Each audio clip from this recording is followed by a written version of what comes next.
Obrigado, Antônio e Eliardo, pelo convite para fazer uma apresentação hoje, que vai ser, na verdade, mais uma conversa. E antes de iniciar a apresentação, eu quero saudar todos que estão presentes, colegas do departamento, sejam eles alunos ou professores, ex-alunos que estão aqui presentes, e tem pessoas que também não conheço, sejam todos muito bem-vindos. O que eu imaginei para compartilhar hoje com vocês não foi apresentar um material de pesquisa em que eu já tenha encontrado solução para o problema, já tenha publicado ou que esteja em vias de publicação, mas sim compartilhar com vocês um desafio que eu não tenho a resposta. Então, se vocês vieram hoje assistir à atividade de seminários, pensando em ouvir ou que fossem apresentados uma solução para um problema, eu irei decepcioná-los, porque o intuito da minha atividade hoje, ou do meu papel hoje aqui, não é esse, e sim mostrar algo que eu não tenho a resposta ainda. E se tudo der certo, no melhor cenário,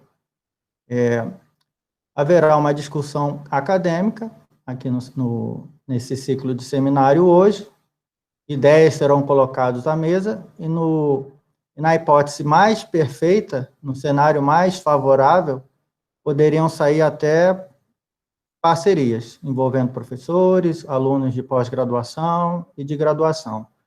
Esse seria o cenário ideal ao final da atividade de hoje. Tá? Ela será, portanto, uma apresentação bastante curta, e como eu comentei com vocês, eu não tenho a resposta para o problema que eu vou apresentar para vocês. Vou iniciar em um cenário em que já está estabelecido, do ponto de vista de desenvolvimento de método, para facilitar a compreensão. Em um determinado momento, então, eu faço uma alteração em algum aspecto de algo que já está sedimentado, introduzindo, então, o que seria considerado por mim um desafio no contexto de planejamento de experimentos. Vocês perceberão, durante a apresentação, que esse desafio ele não está restrito à situação de um estudo experimental. Ele também pode ser pensado ou extrapolado e também se encontra em situações de estudos observacionais. Bom, eu vou mudar o cenário aqui, vamos ver se vai dar certo. Pronto. E o aspecto chave central aqui é que a resposta, ou a variável resposta, que a gente estará, ou estaria analisando, né, ela não representa uma quantidade numérica, seja ela discreta ou contínua, ou uma resposta categorizada, porque qualquer uma dessas situações que eu mencionei, o problema já estaria resolvido. Tá? Só que a resposta que eu tenho agora, ela vai representar uma função desconhecida. Eu vi aqui que está presente o Tiago Valentim, e eu gosto de fazer isso durante as minhas aulas, usar a experiência dos outros para que o problema seja percebido de maneira mais próxima para quem está assistindo. O Tiago Valentim, que é um aluno da estatística, ele já tem doutorado, e o doutorado dele foi em ciências climáticas. E essa área de conhecimento é uma possível situação em que a gente possa encontrar uma variável resposta que seja do tipo uma função. Em que caso específico isso poderia ocorrer? Lá no hemisfério norte, principalmente aqui na América, né, ou nas Américas, mas principalmente lá nos Estados Unidos e México, começou lá a temporada de furacão. Tá? E existem modelos de simulação de clima da atmosfera. Uma das razões para se usar esses modelos, esses simuladores, seria justamente a gente aprender o que pode acontecer na realidade. Tá? Falando especificamente de furacão, gente, eu posso alterar parâmetros lá nos meus simuladores, que fariam papel aqui de variáveis regressoras ou de fatores na linguagem de experimentos, e procurar avaliar o impacto desses parâmetros que eu altero propositalmente no meu simulador para estudar a trajetória do furacão. E por que isso é relevante? Porque se eu souber onde o furacão vai passar, eu vou poder alertar aquelas localidades em que estão previstas a passagem do furacão, e com isso mitigar os efeitos maléficos que uma condição climática dessa natureza pode acarretar lá por onde ele passa. Então, isso tem uma utilidade bastante grande e não está restrito somente à área de ciências climáticas. Em engenharia, isso também se encontra. Na biologia, a gente também consegue observar respostas que não são numéricas, mas são funções desconhecidas. E eu vou tentar exemplificar isso com a apresentação de hoje. O exemplo que eu vou me basear, que eu comentei com vocês, o primeiro exemplo, né? Ele foi baseado aqui no livro do Boxe Hunter x Hunter, essa edição é de 2005, eu retirei lá do capítulo 5, e para os alunos que são aqui da UFRN, quando a gente puder voltar para uma atividade presencial, está aqui o número do localizador na base esquerda, para vocês irem lá à fonte, estudarem e aprenderem um pouquinho mais. Tá? Muito bem. Essa situação que eu vou começar a desenvolver o raciocínio, como eu falei para vocês, não tem nada de novo. Isso já está ponto pacífico do ponto de vista teórico. Tá? E como eu comentei, a finalidade é a gente partir de algo que a gente conhece e entende um pouco mais, para então mudar alguma coisa onde a gente começa a não saber resolver. E a partir daí tentar construir uma abordagem para propor uma solução. Tá bom? Então, isso aqui está se baseando em um experimento de uma reação química, tá? E o objetivo, ele produz uma resposta que é do tipo, quanto maior for a resposta, melhor. Portanto, o que está escrito aqui é a maximização dessa produção, tá? Então, para a gente estudar essa produção dessa reação química, eu vou deliberadamente, porque isso aqui é um exemplo de um estudo experimental, eu vou deliberadamente alterar 3 variáveis, que eu chamo aqui na linguagem de planejamento de fator. Quais são esses fatores? A temperatura, a concentração e o catalisador. Se vocês repararem, cada um desses 3 fatores, eles estão ocorrendo durante o meu estudo experimental em 2 níveis. Tá? E a variável resposta, ela vai ser medida em gramas, ou seja, vai ser a massa da minha reação química. E o que eu tenho disponível de recurso para poder realizar esse experimento são 8 provas. Eu não posso fazer mais do que 8 provas. Eu não tenho recurso para isso, seja lá por que razão for.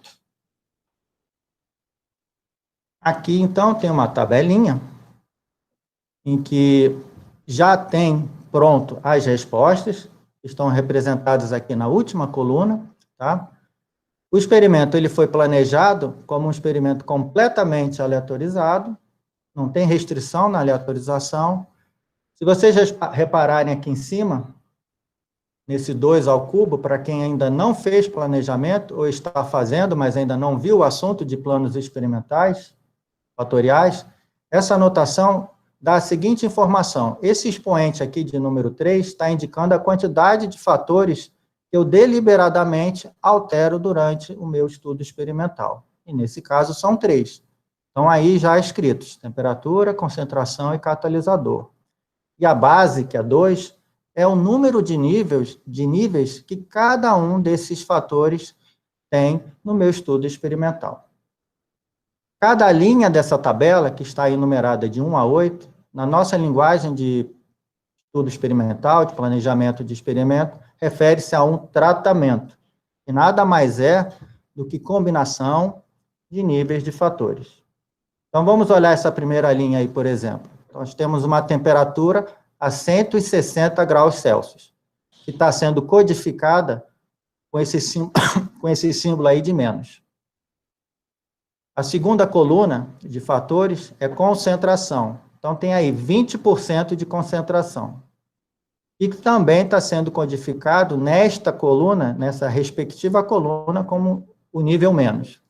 E a terceira coluna de fator, que é o catalisador do tipo A, e também está sendo codificado aí com esse símbolo menos, ou menos 1, que também é bastante comum. Então, temos 3 níveis que, combinados, fornece o primeiro tratamento que vocês estão vendo aí, que, aplicado a uma determinada unidade experimental, forneceu a resposta de 60 gramas. A segunda linha é uma outra combinação de níveis de tratamento. O que ela difere da primeira? Justamente no primeiro fator temperatura. Não é mais 160, agora são 180 graus. Todo o resto é constante em relação à primeira linha. E assim por diante, até a gente chegar na oitava prova. A ordem que está sendo colocada aqui não é necessariamente a ordem de execução do experimento, tá? É simplesmente o que a gente chama lá na linguagem de planejamento de experimentos, em experimento fatorial, de ordem padrão. A gente começa a primeira coluna de fatores alternando, menos, mais, até chegar ao fim, e depois de 2 em 2, menos, mais, menos, mais, até chegar na última, nesse caso é a terceira coluna de fatores, passam de 4 menos e depois 4 mais. Se a gente reparar, como a gente está aí numa situação de um experimento regular, a mesma quantidade de sinais menos ocorrem com a mesma frequência e quantidade de sinais mais em cada uma dessas colunas, o que dará origem, que a gente chama mais para frente, no próximo slide vai estar explicitado isso, o contraste, significando que se eu somar esse menos 1 e mais 1 em cada uma dessas colunas, dá 0. E isso tem uma implicação bastante conveniente para as análises que a gente procede, tá bom? Vou dar seguimento aqui, passando para o próximo slide. Bem, com um experimento desta natureza, o que é possível a gente fazer?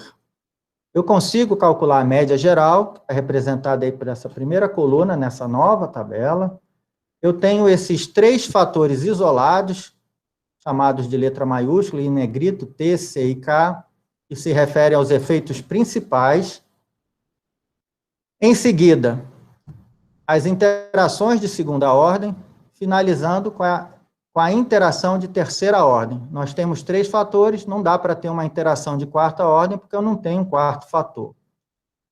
E aqui a gente pode usar a combinatória. Isso é bastante útil mais para frente, mas eu não vou comentar esse aspecto, que a finalidade da apresentação aqui não é falar sobre experimentos fatoriais, tá? Eu estou usando isso apenas como um meio para atingir um fim, mas aqui a gente poderia pensar os efeitos principais, ou as quantidades de efeitos principais, como sendo combinação de 3, 1 a 1, que dá 3, que é justamente essas 3 primeiras colunas.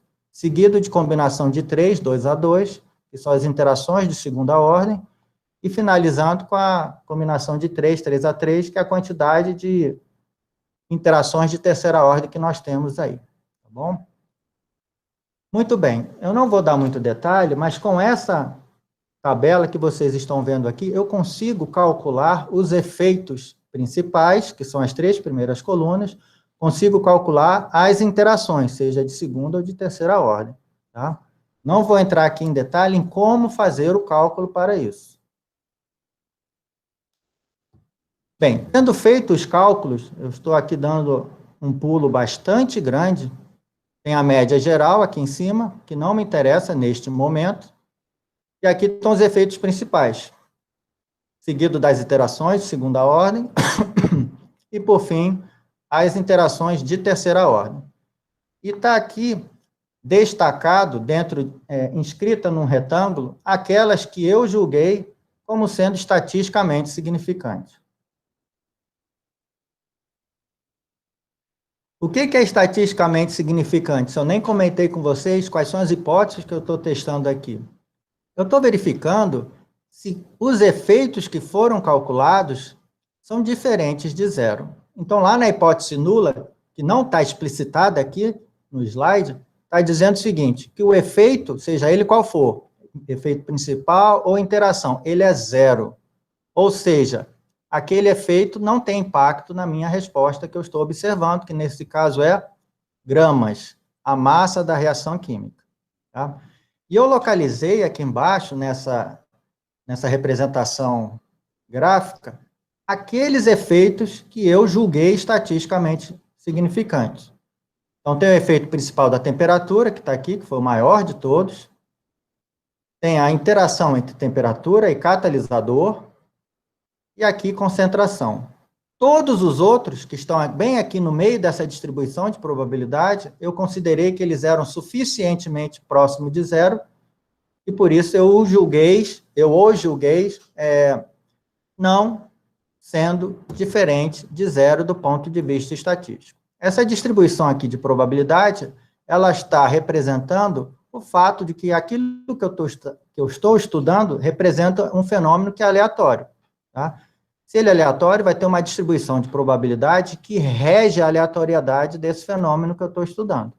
E em decorrência dessa distribuição, quando eu calculo esses efeitos, isso vai estar traduzido em uma outra distribuição com a qual, então, eu tenho condição de localizar esses efeitos e fazer as inferências aqui que me cabem, né? Que são de meu interesse.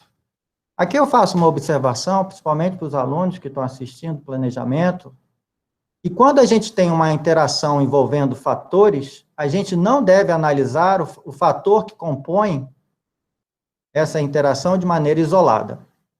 Por exemplo, aqui a gente tem concentração, que eu julguei que era estatisticamente significante, mas não tem nenhum outro efeito com a letra C, que é concentração. Então, aqui eu posso estudar, se eu quiser, concentração isoladamente. Aqui, como tem temperatura junto com catalisador, que foi estatisticamente significante, ainda que o valor numericamente tenha sido inferior ao efeito principal de temperatura, eu não devo analisar nem temperatura, nem catalisador separadamente. E a razão para isso é o slide seguinte, para ilustrar, isso não é uma demonstração. Por exemplo, aqui nós temos duas linhas, uma linha sólida, que está representada aqui pelo catalisador do tipo A, e uma linha pontilhada, que está representada pelo catalisador do tipo B. Se vocês repararem, eu vou começar aqui pela linha sólida, ou seja, catalisador do tipo A. O que acontece com a resposta, que está aqui, produção, né, o eixo das ordenadas, o que acontece com a resposta média quando eu altero temperatura de 160 para 180 graus Celsius? Quando eu estou utilizando o catalisador a resposta, em média, ela aumenta uma certa quantidade de unidades. Entretanto, se eu fizer o mesmo raciocínio, considerando agora o catalisador B, a resposta também aumenta, mas ela aumenta numa taxa maior. E ela foi maior o suficiente, olhando o gráfico anterior, retornando aqui o slide, que eu julgasse estatisticamente significante. Então, não seria correto, por exemplo, eu dizer que temperatura tem um impacto de aumentar a produção, quando eu passo de 160 para 180 graus Celsius, de aproximadamente, por exemplo, 13 gramas. Porque isso só vai ser verdadeiro para o catalisador A. Para o catalisador B, esse aumento ele é muito maior. Como é que a gente enxergaria aqui, nessa ilustração, ausência de interação? Ausência de interação significa que o comportamento médio seria o mesmo, independentemente do catalisador. Portanto, as retas estariam, se não paralelas, muito próximas de serem paralelas. E o que a gente está vendo aqui é um comportamento bastante diferente de retas paralelas. Então, essa análise aqui descritiva, visual, ela está corroborando a análise quantitativa que foi feita no slide anterior. Então, isso é o feijão com arroz de planos experimentais. Tá? Aqui não tem nada de novo. E o que é diferente? Qual é a situação em que eu, André, se viesse uma consultoria para que eu pudesse ajudar a resolver, e eu ia dizer o seguinte, ó, esse é um trabalho de pesquisa, eu não tenho resposta ainda para isso. É a mesma situação que a anterior, só que agora a minha resposta ela não é uma quantidade, seja contínua, seja discreta, ou até uma variável categorizada. Ela é uma função. Então, aqui é y, esse parêntese aqui, y é função de T, temperatura, concentração e catalisador. E para cada tratamento que vocês estão vendo aqui nessa tabela, a resposta vai ser uma função diferente, podendo até uma estar próxima da outra, mas sem a obrigação de ser exatamente o mesmo comportamento. Como eu falei, é a trajetória lá do furacão. Eu mudo algum parâmetro ou alguns parâmetros lá no meu modelo, no meu simulador das condições atmosféricas do planeta Terra, a trajetória muda. A trajetória é uma função, eu posso pensar no eixo cartesiano. E é isso que eu quero ter acesso e poder fazer as análises que eu ilustrei nos slides anteriores, quando a resposta era numérica. Só que eu, André, não sei fazer isso ainda numa situação em que a gente tem uma resposta dessa natureza. É uma função e é desconhecida.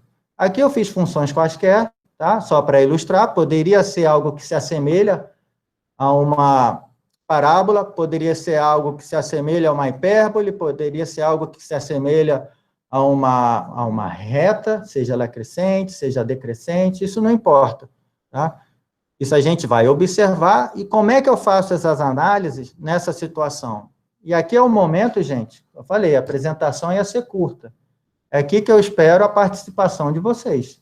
Jogarem ideias, ver se vocês já viram isso em outra situação, e se sim, qual foi a abordagem que foi utilizada.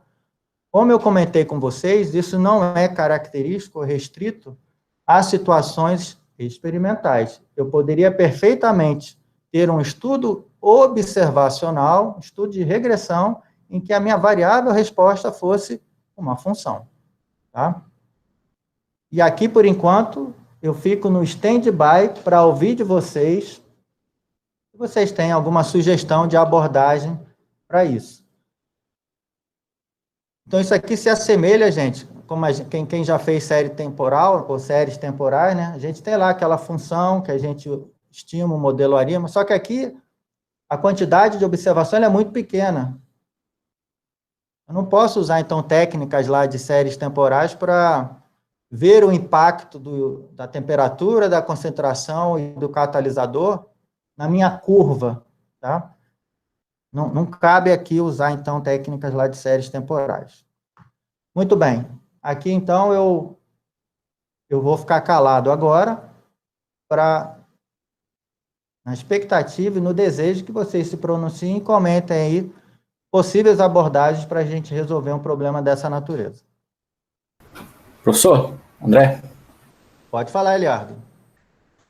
Então, eu achei bem parecido com o trabalho de um colega que eu tive no doutorado, que ele tinha como se fosse dados de alguma variável ao longo do tempo, em vários pontos de uma região geográfica que ele tinha lá.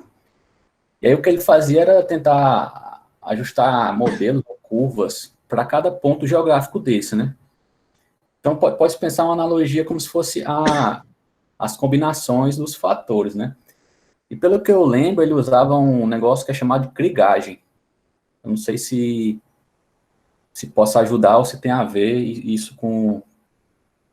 Krigagem usa-se também lá, como eu comentei, na área de ciências climáticas, né? Mas aqui, gente, como eu comentei com vocês, eu não tenho necessariamente muitas observações. Tá? Eu tenho poucas observações, mas eu tenho uma curva que foi produzida, uma trajetória que foi produzida, pensando aqui especificamente no furacão, né? Para vocês visualizarem o que eu estava falando, tá? Um outro exemplo que eu vi, gente, de aplicação, mas sem solução. A solução que foi dada, porque não se sabia como fazer algo mais sofisticado, foi fazer uma análise descritiva. Era um experimento, era estudo experimental, lá na NASA, envolvendo foguetes. Tá? Eu não tive acesso especificamente aos fatores e aos níveis por causa da confidencialidade lá do que estava sendo feito na NASA, né? Era um professor que veio aqui para o Brasil, estava prevista a vinda dele agora para esse meio do ano, mas aí com a situação que a gente estava, o professor não pôde vir. Tá? Mas ainda está em stand-by a possibilidade dele vir aqui no ano que vem, se a gente já tiver numa situação melhor. É possível, então, usar a krigagem? Sim, desde que a gente tenha informação suficiente. Mas e se a gente não tiver? Como que a gente poderia abordar, só tendo lá uma figurinha, um desenho de uma função? Se tem poucas observações, então a gente pode tentar uma abordagem bayesiana, não? Você sabe mais bayesiano que eu, Ilhardo. Se você tiver aí uma proposta, a gente pode depois sentar para desenhar aí um projeto de pesquisa e começar a brincar no bom sentido.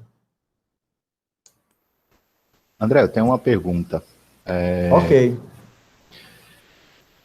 Mas é uma pergunta bem simples, porque bom, eu não conheço muito sobre isso. Mas eu poderia interpretar essas curvas que você está falando como uma, né? Você usou a palavra trajetória, né? Isso remete a processos estocásticos. Então,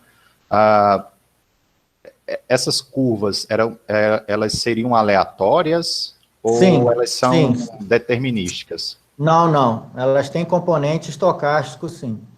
Muito boa sua observação. Então, portanto, a minha anotação, ela nem está muito precisa, porque do jeito que eu escrevi, está dizendo que Y é somente função de temperatura, concentração e catalisador. Eu poderia e deveria ter colocado aí um componente estocástico aí, um epsilonzinho, que epsilon fosse uma variável aleatória ou tivesse aí um processo estocástico por trás. Quer dizer, ou seja, mesmo fixado essa temperatura, concentração e catalisador, se eu realizasse, se eu fizesse, por exemplo, duas tentativas no meu experimento, né, realizasse o meu experimento 2 vezes usando essas mesmas medidas de temperatura, concentração e esse catalisador, eu poderia obter 2 respostas distintas. Exato. Agora, a minha expectativa é que não fosse muito distinta. Por exemplo, comparar aí a primeira linha, a prova 1, com a prova número 6. Tá? Então, variações estão previstas, mas que o padrão primordial, se de fato temperatura, concentração e catalisador tem efeito na resposta, se de fato tem, ela vai variar, mas não deveria variar muito. Eu respondi a sua pergunta, Antônio? Sim, professor, mas mesmo assim, assim, para mim não está muito claro o que você gostaria de dizer usando essas respostas, né? Esses dados funcionais, digamos assim. Então, o objetivo é entender como que esses fatores que foram deliberadamente alterados afetam essa função. E se eles afetam, como que eles afetam essa função? Se é por meio somente de efeitos principais ou se é por meio das interações, que vai tornar aí a interpretação mais complicada, né? Então, Okay. alterar a temperatura muda a forma da função, faz ela ficar bimodal, por exemplo. Eu estou chutando, só para efeito de discussão. Mas aí se você altera a temperatura na presença da concentração, essa bimodalidade já não serve mais. O efeito é outro. É isso que a gente quer descobrir. Como que, primeiro, se afeta.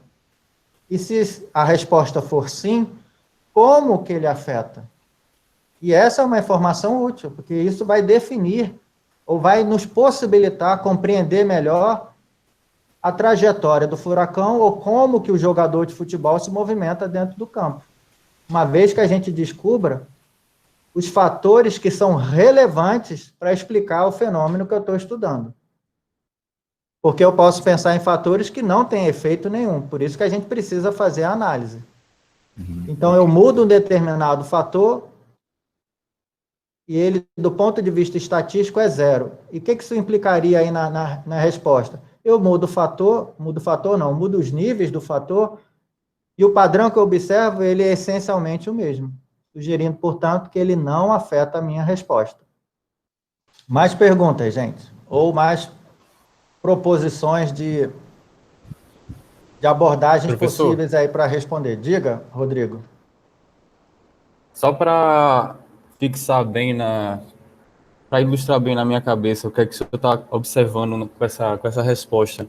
Seria um vetor com um caminho que a resposta fez, é isso? Isso é muito novo para mim, nunca Pode ser tinha um visto caminho, algo pode parecido. ser um caminho, não é necessariamente o caminho. Um exemplo que eu dei do furacão era um caminho, é o caminho que ele percorre, mas em outro exemplo poderia não ser.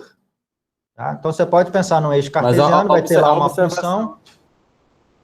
como é que você observa ela no conjunto de dados? Seria um vetor com a observação dessa função em cada ponto? Aí seria uma imagem, não sei.